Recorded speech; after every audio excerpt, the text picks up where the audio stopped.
everybody, it's Alyssa Miller here again. When pilots talk about emergency landings, you'll often hear them use the phrase, it's not if, but when. Well, this past weekend, I lived up to that phrase. My instructor and I flew down to DuPage Regional. It was the first leg of what we had planned to be a long day of IFR training. Yeah, I'm working on my instrument rating. So we hung out at the airport for a little bit, and then we were ready to go. Got in the plane, fired it up, did our run-up, called clearance, got the clearance for our IFR flight plan to Platteville, where we were going to do some approaches and that sort of thing. And then we were instructed to taxi out to runway 20 right, intersection Gulf, for an intersection departure.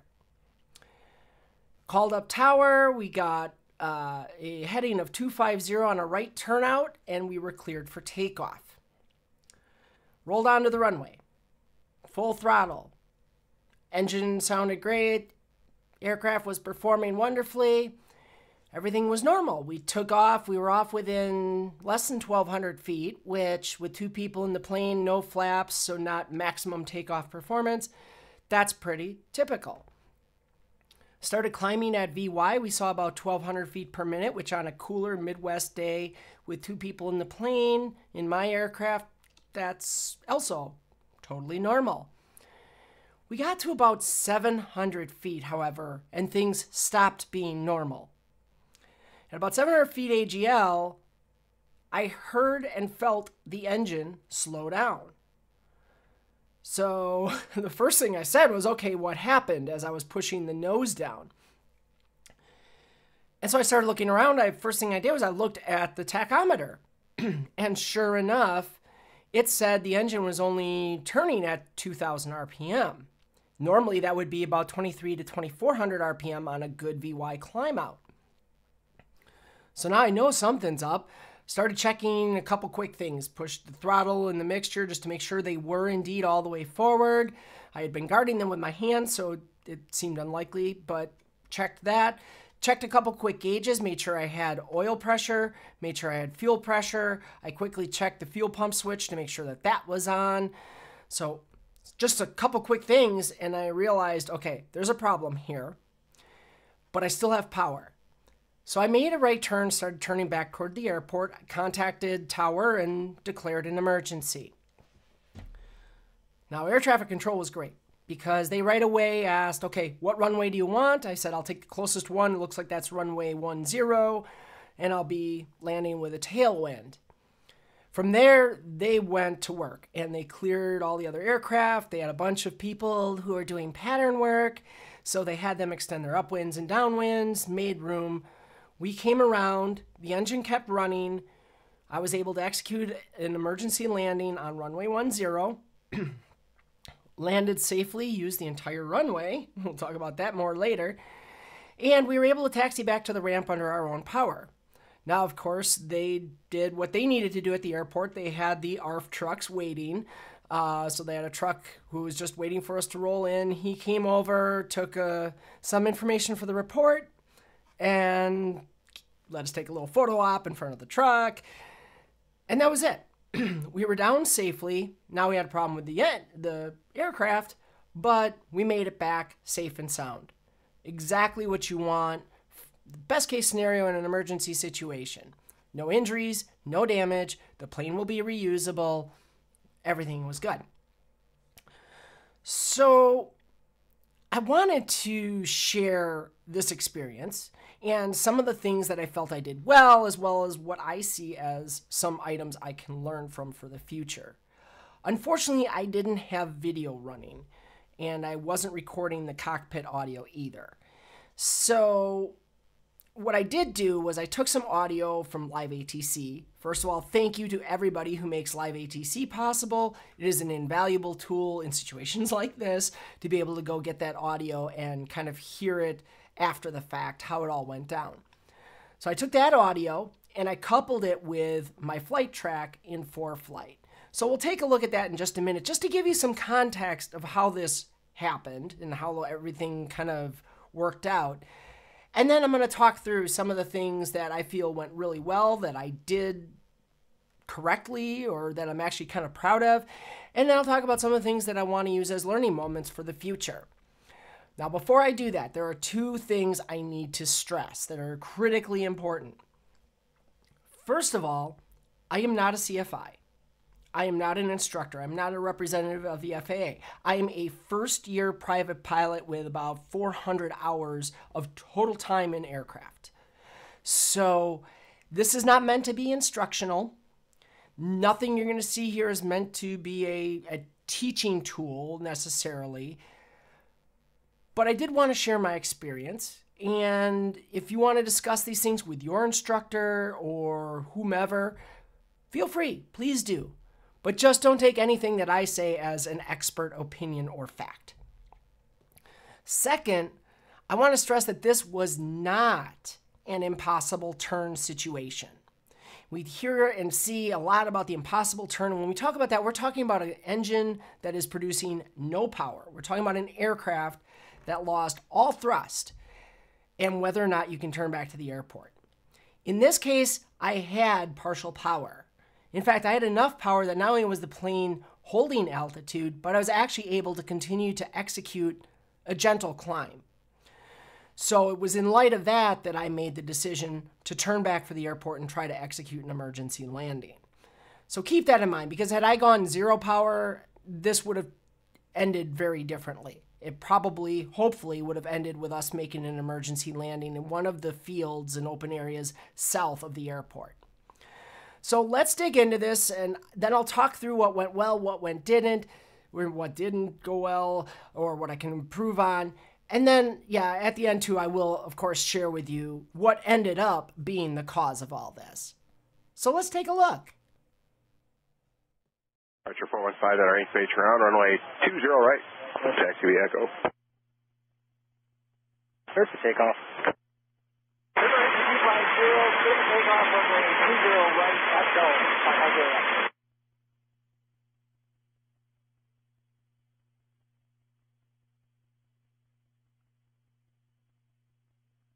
Tower 700 Zulu Golf, 20 right. Sirius 700 Zulu Golf, DuPage Tower, roger, standby. 650, runway 20 left, sir, for the option number 2 traffic, Archer short final. Okay, we're number 2 traffic, 20 left, 650. 67 hotel, right turn westbound, approved, runway 20 right, clear for takeoff. Right turn.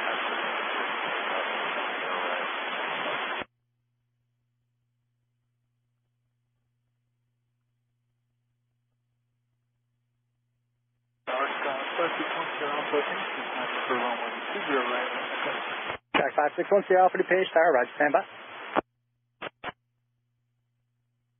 401 Delta, extend down, tower calls to base, multiple departures. Copy, we'll extend our downwind. You'll call our base, 401 Delta.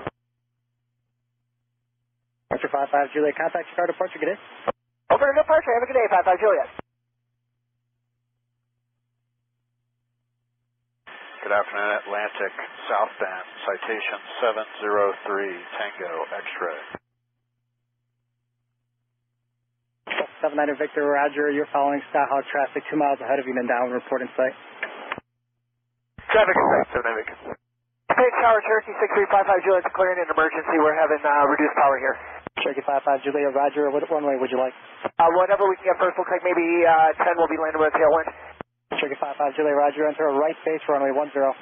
Right base 1055 Juliet. Sky 401 Delta, extend down, tower calls the base. Extending 4 Delta. Skyhawk 650, extend down, tower calls the base. 650.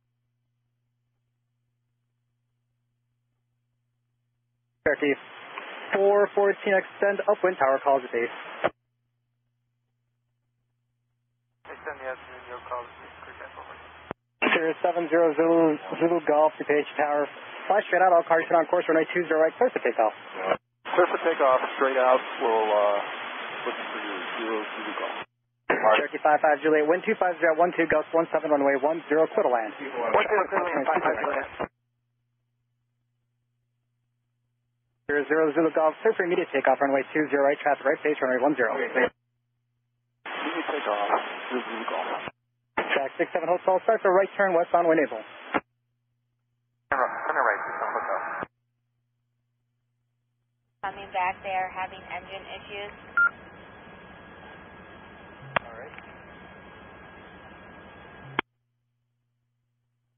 Make a right 360 for traffic. Right 360 for traffic, 14 inform.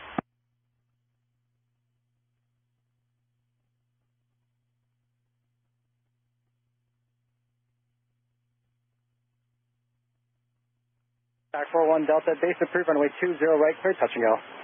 Base approved, clear for touch, go, 41 Delta. Track 650, base approved, runway 20 left, clear for the option, traffic opposite base for declare runway. Traffic inside for the parallel, clear for the option, base approved, 2 left. No, I'm sorry, 20 left. Track 41 Delta, traffic opposite base, lands parallel runway. Traffic inside, 41 Delta. Cessna 79 Victor, do you have Cessna turning wing up left base in sight? We have the traffic in sight. Cessna 79 Victor, follow that traffic, runway 20 left, clear to land. Following the traffic, runway 20 left, clear to land, 79 Victor.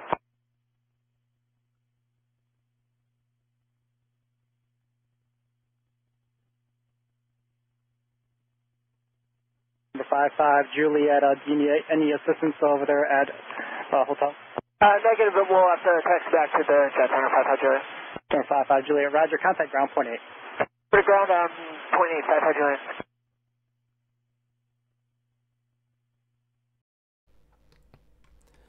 All right, so there you have it. As you can see, there's not a lot of radio chatter to have recorded in the first place, but we landed safely.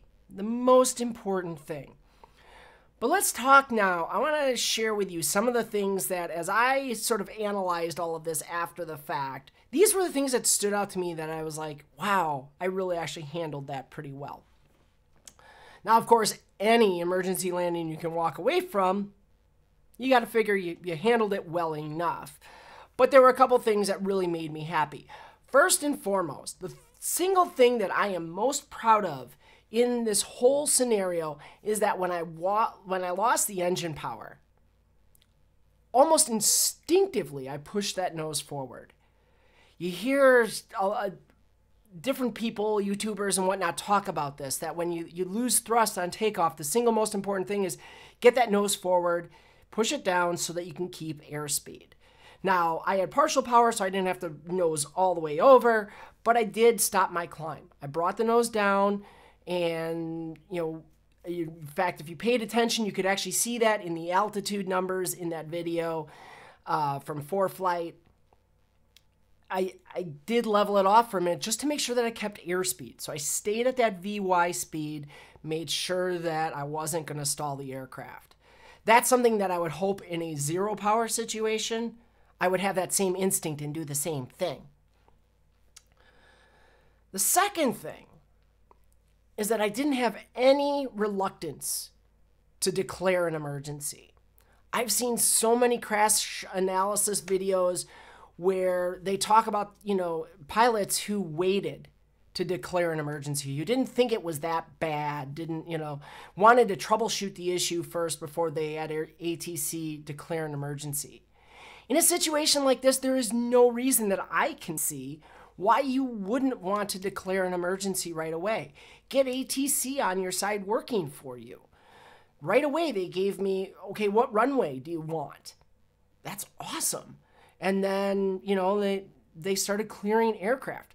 Now, if I had waited and kind of, executed that turn and started to, try to figure out what was going on first or whatever, or thought, well, maybe this isn't so bad, I would have been further from the airport. There would have been a very different story. In fact, they had already switched me over to departure. Now, I never actually made the switch because right about the time they switched me, that's when we had the issue with the engine. But, so I'm really proud of that because I've seen just too many times where pilots have made the mistake of not declaring an emergency at all, so air traffic control had no idea how serious things were, or they're very reluctant and they only do it in the last moments. The third thing is that I knew the airport layout. Now, I had been to DuPage once before, so yeah, I was kind of familiar with the airport anyway. But this ended up being really important as I'm making that right turn, knowing what runways were available to me. There's actually 4 runways at DuPage. You have 20 right, 20 left. I could have taken either of those. I could have taken 10. Or there's another one off on the side. I want to say it's 1331 maybe. I probably should have looked before I made this video. But there's also, it's a diagonal runway where the others cross perpendicularly. So there were multiple runways I knew that I could choose from. And yeah, I landed, if you were paying attention in the video, you heard them tell me, that the winds were 250 gusting, or 12 gusting 17. So landing on runway 10, yeah, that's about a 10 to 15 knot tailwind. But, my thought was get down as quick as you can, just get on the ground. Don't mess around, just get to the ground. So that was important. Now, I mentioned before, this was not an impossible turn situation, right? I had partial power. But the fourth thing that really stood out to me was that I can very distinctly remember the whole way back, I was constantly looking for an out. Yes, they gave me runway 10. Well, that was about a 1.5 or so nautical mile base leg to the final for that runway.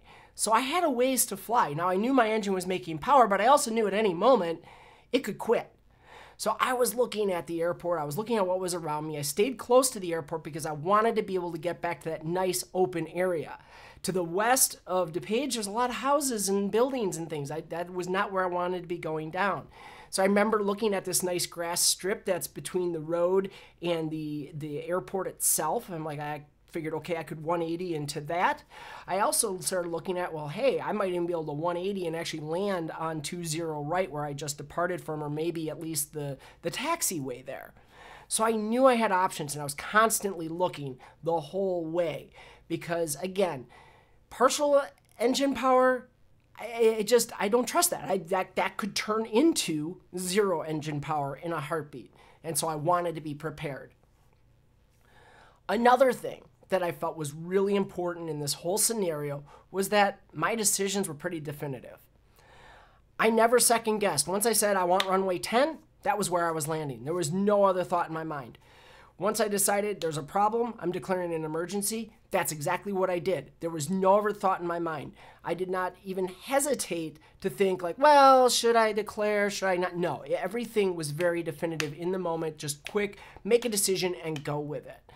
We think about in an emergency situation, are we going to freeze up? How are we going to react? I was glad that, right or wrong, I made a decision and stuck with it. Because I think more often than not, in my opinion, it seems like that's like a really important thing.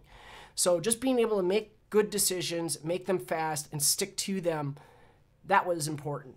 And if you notice, even when I was talking to ATC, my calls back to ATC were very brief, very direct. I didn't spend a lot of time trying to talk. I just flew the damn plane.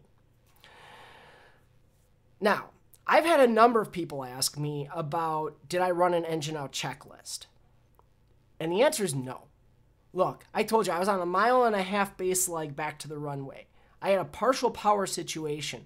The last thing I wanted to do was start fiddling around with controls and troubleshooting in the air in a moment where I'm already very heavy workload and task saturated, right? I gotta get this plane ready to land. I gotta get configured.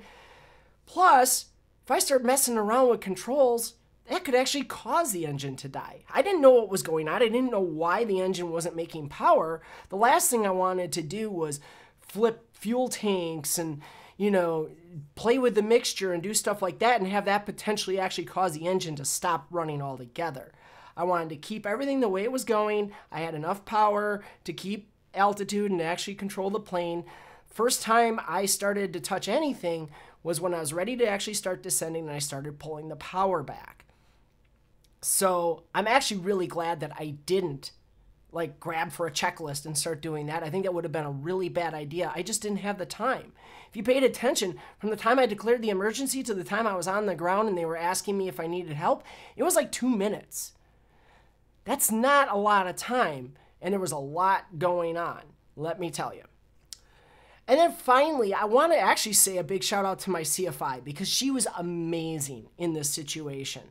She was pretty much quiet for the entire thing, right? And in talking to her afterward, she even told me, she said, yeah, I could see you were handling it well, and I figured it was best just to let you work the problem. I could see you had a high workload, and I didn't want you to become task saturated. And she even said that, you know, if she was concerned or, you know, felt there was something that needed to be done differently, she would have made a suggestion to me. But ultimately, I love the fact that she just trusted me enough, could see that I was handling it well. That's a compliment to me, or that's how I'm going to take it anyway. And, you know, she just let me work the problem, work the situation. She was there if I needed her. She definitely heard me articulating things. You didn't get to hear it in the audio, but I was definitely talking about everything I was planning to do, what my strategy was, and she just let me work the problem. That was absolutely amazing, and I can't be more thankful for that. So that's what went well. And I feel like the combination of all those things, that's how we were able to get back to the ground safely. You know, had I panicked or something else, or if I'd done things differently, maybe we'd have still made it back safely, but maybe not. And maybe it wouldn't have worked out as well. Now, let's talk about some things that I also remember from this situation that are things I really want to work on. The single most important thing to me that I really want to work on coming out of this is becoming more familiar with the glide ratio of my plane. Now, I've done some glide tests to try to figure out, okay, and I've come up with basically a 10-to-1 glide ratio, but you always do that at altitude, right? I really want to start practicing some power off landings. And not the power off 180 like you do with the commercial. Yeah, that's valuable too. But even just straight in with power off, what does that sight picture look like? Because as I mentioned, I kept a lot of altitude. I stayed really high on this approach because I wanted to make sure that if that engine quit, I knew I could glide back to the runway. And I flew direct to the numbers. Let me tell you, if you look at that flight track, you can see that there wasn't a lot of room when I executed that right turn onto final to land. But the problem was I was so high that we ended up landing with a lot of airspeed. And this is something else I'll mention. I didn't want to, you know, when I knew I was high, I kind of held off on doing a forward slip. A lot of people would say, hey, forward slip to landing. Well, we usually practice those into the wind, and you usually turn your wings into the crosswind if there is one. My brain just didn't process fast enough, would that be safe to do with a tailwind? And so in the moment, I was just like, no, I'm not going to do it now with a tailwind. I don't know what that's going to do aerodynamically. Now, in retrospect, having some conversations with some other people, I think it probably would have been fine.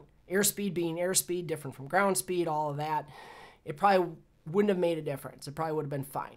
But instead, I ended up having to nose over, and we landed with a lot of speed. We came over the numbers at a ground speed of 95 knots. That's pretty fast. My normal airspeed, so not ground speed, but airspeed, is usually about 70 knots over the numbers. So even if you add a full 17-knot tailwind, which it wasn't, we're still not there, right? So that was fast, and it showed. The landing was not my best landing. The wheels skipped twice before we actually settled down on the runway. We used the whole runway because we were fast. But we stopped. I mean, there was no doubt that we were going to stop in time. It was all good. But it's something that I want to get better at.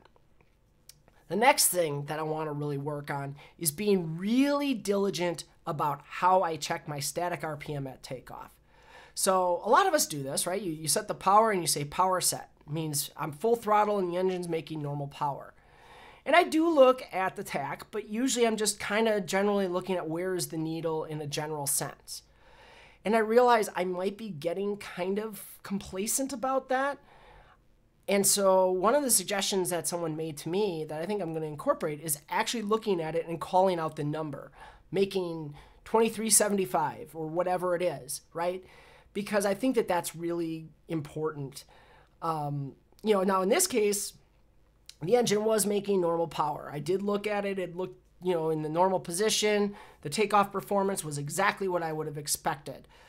But, you know, it could have been an issue.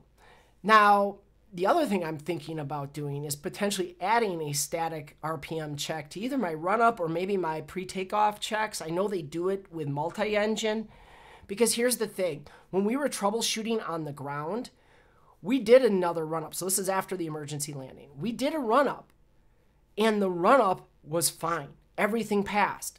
So we ran it up to 1800 RPM. We did the mag checks. We did the fuel pump check. We did the carb heat check. Everything checked out normal. But then we decided to do a static RPM check, hold the brakes and run that thing full throttle. And again, it wouldn't make past 2000 RPM. So that would not have been caught. Now, if the problem had existed on the ground before we took off, we would never have caught it until we were on the runway, on the roll. Hopefully, I would have noticed that takeoff performance wasn't right, and I would have, aborted the takeoff. But I don't want to be put in that situation if I can catch it sooner. Now, the key there, and this is the next thing, is knowing what static RPM is. Your POH or your AFM, if you're like me with an older plane, it gives you a number, but that number is like max takeoff RPM, and it's not typically what you're going to see when you're holding the brakes and you rev that thing up to full throttle. So when we were troubleshooting, now I remembered back to my check ride, and I could remember something around 2400. We had actually looked at it in my plane when we did the short field takeoff. But I couldn't remember for sure, so I actually went out and loaded another YouTube video of me taking off from a small airport called Black Hawk, where I did have to do a short field takeoff. And thankfully, in frame was the tachometer, and I was able to see, oh yeah, look, it's somewhere right around 2400 RPM. So that confirmed for us that 2000 was in no way enough. That was definitely not normal performance. So that's something else I think that's really important for me in the future, is I want to make sure that I really understand what is normal for my plane on static power, and that maybe I check that before we go out to take off. And then finally, I want to mention one more thing. Now, this is a little more nitpicky, but I do want to work on even being more clear in my transmissions to air traffic control. So when I got up there and we started having the problem, I said, hey, declaring an emergency, we're having reduced power. Now, in this case, you heard the conversation with the ARF unit. They obviously understood that that meant engine problems, but another controller might not have made that association with those terms. So that was something I felt like, okay, I probably could have done a little better and said, hey, our engine is not making full power, or I could have just said, hey, we're having engine problems. That might have been a little more clear and made sure that they fully understood what it was that was going on. So that's it. That's kind of what I feel, but I'm also curious if you have other feedback. Leave it down in the comments below. I'd love to hear what you guys think went well, or, what are other things maybe I should be thinking about for the future, or things that you do, to be prepared for a situation like this. Now, finally, I know you guys are all like, hey, we've waited this whole time. Can you just tell us what the heck caused this? Yeah. So the folks at Chicago Aviation Services have been great. They're the ones who got my plane. Now, it was a Saturday, so they didn't look at it until the following Monday. But they found the problem in minutes from when they started looking at the plane. And what it was an exhaust obstruction. Apparently, the mufflers on that plane, which may be the original mufflers, I don't know, but they wear over time. That metal expands and contracts with the heat and whatever, and one of the baffles inside the muffler actually broke loose and was obstructing the exhaust pipe. So now you had reduced airflow through the entire engine, and that accounts for why I couldn't make full power. So the good news is that's a pretty cheap fix, relatively speaking, in aviation terms. Obviously, it's something that, maybe more awareness in different, annual inspections or whatever might have caught it sooner, but I don't know how easy that would actually be to look at that anyway. But the good news is the engine kept running. It made enough power. My plane took care of us. It got us back to the ground safely. And that's the key. So I hope you take from this something that's useful. Maybe it inspired you to think more. Maybe it inspired you to talk to your instructor or your check airman or whoever you deal with. who can maybe offer some expertise or ideas. But I'm happy to be on the ground safely, and I'm happy my plane will fly again. Maybe I get to pick her up pretty soon, we'll see. But take care of yourselves out there. Practice this stuff. Be prepared. Think about it. Just even thinking about what you would do in this situation and putting that process in your mind so that when it actually happens, it's second nature to you. And then stick to it. Stick to those things that you've heard, that you know, that you trust. Don't let the situation get away from you and turn into you speculating in the air. Just follow what you've been told, what you've been taught. That plan that you have, stick to it. I think that's what worked well for me. I think that's really important for all of us as pilots. So until next time, keep that blue side up and the brown side down. You know how that works. And we'll see you again soon.